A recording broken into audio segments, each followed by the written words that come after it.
Hi friends, welcome to Vijaya videos. అందరూ బాగున్నారు. ఈరోజు మామిడికాయ ముక్కలు ఆవకాయ పచ్చడి ఎలా పట్టాలో చూపిస్తున్నాను. చూస్తుంటేనే నోరు ఊరిపోతుంది కదా, అంత బాగుంది. దానికోసం నేను ఇలా 3 మామిడికాయలు తీసుకున్నాండి.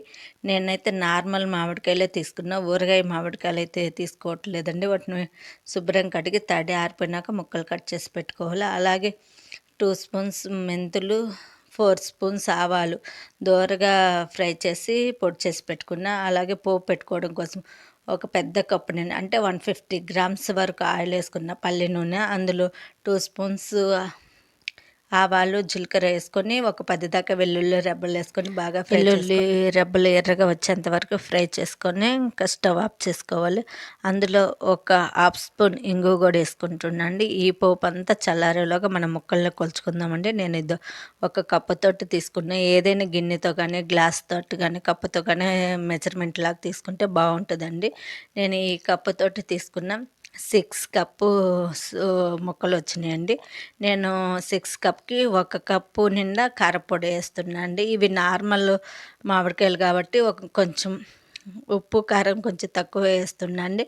అలాగే 1/4 కప్పు వరకు సాల్ట్ వేసుకుంటున్నా. ఇవి ఎన్ని కేజీల కొలతలకైనా సరిపోతుందండి. అందులో మనం ముందుగా పొడి చేసుకున్న మెంతులు, ఆవాల పొడి కూడా వేసుకుందామండి.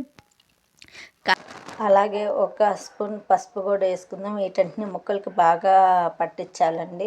ఈ విధంగా ముందుగా ఈ ఉప్పు కారం ముక్కలకు పడితే సరిపోతుంది. నేను నార్మల్ మామిడికాయలు తీసుకున్నా కాబట్టి ఈ విధంగా కొంచెమే చేస్తున్నా అండి.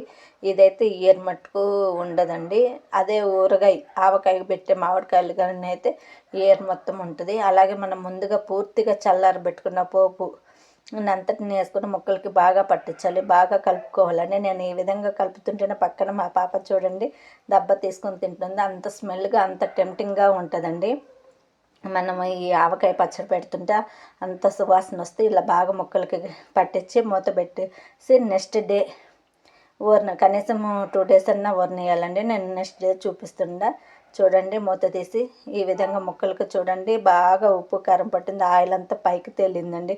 చూస్తుంటేనే చాలా బాగా అనిపిస్తుంది. కలర్ కూడా నేను ఇంట్లో వాడిన కారం వేస్తున్నా కాబట్టి బాగా కలర్ఫుల్గా ఉంది.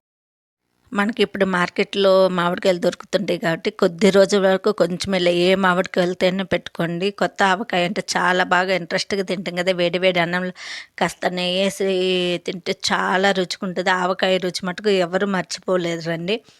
ఇలా కొత్త ఆవకాయ రుచి ఇంకా చాలా బాగుంటుంది. ఈ విధంగా పెట్టేసుకున్న ఆవకాయ మనం షాప్లో కొన్న కారపొడి కంటే కానీ ఇంట్లో మనం పట్టించుకున్న కారం పొడి అయితే చాలా బాగుంటుందండి.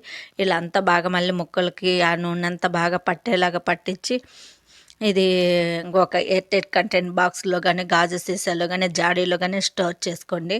నేనైతే కొద్దిగానే పెట్టుకున్నా. ఇలా ఒక ప్లాస్టిక్ డబ్బాలో పెడుతున్నా అండి ఈ ఆవకాయనంతటిని. ఇలా డబ్బాలో పెట్టేసుకొని మీకు ఇంకొద్ది రోజులు, ఎక్కువ రోజులు ముక్క గట్టిగా ఉండాలంటే ఫ్రిడ్జ్లో పెట్టుకోండి. ఇంకొక కొద్ది రోజులు ముక్క గట్టిగా ఉంటుందండి. ఇది వేడివేడి అన్నంలో తినండి, చాలా బాగుంటుంది. మీకు ఎలా అనిపించిందో నాకు కామెంట్స్ పెట్టండి. నా వీడియోస్ నచ్చితే లైక్ చేయండి, షేర్ చేయండి, సబ్స్క్రైబర్ చేసుకోండి. అలాగే చివరికి ఇలా ఆవకాయ పెట్టుకొని నాకు ఈ గిన్నెలో వేడివేడి అన్నం కలుపుకొని పిల్లలకు, పెద్దలు తింటుంటే ఆ ఎంజాయ్ వేరండి. మీరు ఖచ్చితంగా ట్రై చేయండి.